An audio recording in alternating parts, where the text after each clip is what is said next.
Hey les j'espère que vous allez bien. Aujourd'hui, on se retrouve dans une nouvelle vidéo qui va parler de taille la sellette, parce qu'il faut savoir, je vous en avais déjà parlé. Toute International Jeweler, ils sont en train de perdre beaucoup de popularité. C'est ce qu'on est en train de voir avec la marque de Taille. Mais avant de commencer, n'hésitez pas à vous abonner à la chaîne et puis on commence tout de suite. Alors, ceux qui ne connaissent pas Taille Jeweler, je vais vous faire un rapide résumé. Mais en gros, c'est une influenceuse slash star de télé-réalité américaine qui est très très connue, qui a eu un petit moment de buzz en 2016, notamment parce qu'elle a beaucoup changé physiquement, notamment avec ses lèvres. Et au début, elle disait que ça venait juste de sa rouge à lèvres, tout ça n'avait pas de rapport avec les chirurgies esthétiques, même si après on a su la vérité. Et donc voilà, Kylie a entre autres lancé sa mat rouge à lèvres qui s'est expandu à beaucoup de produits de maquillage, que ce soit du teint, bref, tout ce que vous voulez, vous pouvez clairement les trouver chez eux.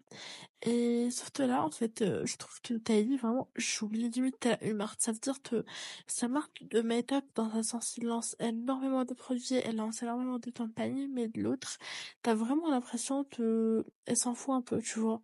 Genre, les produits, déjà, je trouve qu'elle a des produits qui sont très génériques, même esthétiquement parlant, je veux dire. C'est des produits qui vont copier les trends, qui n'ont vraiment rien de spécial, tu vois. Et surtout, t'en pars, tu vois, le niveau du prix du truc, pour que ce soit un truc pas du tout innovant. Typiquement, elle a refait des lip gloss qui n'étaient pas du tout intéressants. Genre, tout le monde ne savait pas qu'ils existaient. Et c'était vraiment juste des deux pieds de tu vois, des lip balm, pardon, de Rhodes, donc de Hailey Bieber. Tellement que les gens, ils ont dit, ah, mais elle est pas en train de copier Hailey et tout, tu vois, parce que, juste, vraiment, c'est le même concept, tu vois. Et vraiment, on parle jamais de sa marque. C'est vraiment assez incroyable.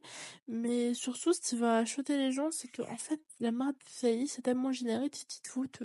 Par exemple, il y a eu un petit drama avec Rhodes dans la marque de Hailey, où il y avait genre des espèces de drains dans la formule. Et ben, les gens, ils ont eu le même problème exactement avec la marque de Hailey. Et donc, ça les a beaucoup choqués. Justement, en fait, je pense que clairement, c'est juste deux marques d'os, tu vois, où on va juste changer le packaging, tu vois. Et donc, c'est franchement très, très décevant. Et donc, on a pu voir des gens dire que, voilà, ils savaient pas c'était toi et tout. Ensuite, le drama du jour, c'est, en fait, il faut le savoir, mais Target, dans un gros supermarché américain, a annoncé donc de, voilà, ils vont lancer une collaboration, en fait, notamment un panier rose. Et donc, tout le monde, c'était clairement le signe que, par exemple, il fallait avoir Glossier ou Victoria's Secret. Finalement, en fait, on a finalement su la vérité qui est en fait la collaboration serait avec Kylie Jenner, puisque Kylie Cosmetics se vendrait à Target, sur des tâches qui se fait souvent aux États-Unis, mais ça a beaucoup surpris les gens parce que ben vas-y, tu vois, c'est pas une marque de luxe en soi, mais c'est pas non plus la marque la plus donnée, donc c'est assez particulier de se vendre vraiment juste dans un supermarché. Surtout, tu ne fais pas du tout de vente. Donc, pour la plupart des gens, c'était clairement juste un moyen de dire aux gens, bah, acheter, tu vois, un peu un moyen de faire un distot, tu vois. Et donc, c'était vraiment bizarre. D'ailleurs, il y a des gens qui ont dit, par exemple, Elf avait des meilleurs produits, que ça servait à rien. Ou que Kylie, en fait, sa marque, elle servait juste à être une marque d'ado, tu vois. Donc, elle avait pas vraiment d'intérêt d'exister en dessous elle ne révolutionnait clairement pas l'industrie beauté. C'est que je suis d'accord, tu vois. Et notamment, là, en ce moment, bah, les tentations de Jenner, tout le monde s'en fout un peu, tellement que les gens, ils arrivent à trouver leurs produits à Dollarama. Donc, c'est vrai que ça fait un peu sens de laisser de faire du testotage et de éventuellement revendre ce produit. Surtout lorsqu'on sait qu'elle a à peu près la même qualité de Dollar Pop, qui est une marque déjà très peu chère, et surtout, qui est très accessible. Alors que, bon, les produits taillés, déjà, ils ont un certain budget, tu vois.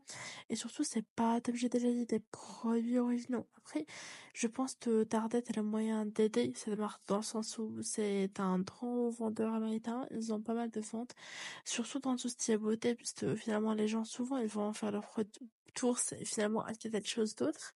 Typiquement, il y a eu tout un truc avec Rihanna où elle a vendu Fenty Beauty, ça a bien marché. Mais après, on peut pas t'en parler, je trouve, parce que surtout en c'est en fait le marque de Rihanna, ben, il innove justement. Elle des produits, je trouve, changent. Alors oui, je crois que ces produits, elles, coûtent un peu plus cher que ceux de Kylie, mais ils sont un petit peu plus originaux.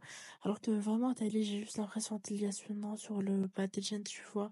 Et que, ben, elle est en train de freak out, notamment, elle a divisé ses ventes par deux, je crois, sur 2016, donc, bon. Et surtout, une partie de la marque le appartient même plus, donc, je me dis, elle doit s'en foutre, bref. Moi, ce que vous en pensez, on se retrouve dans une prochaine vidéo, à bientôt, salut!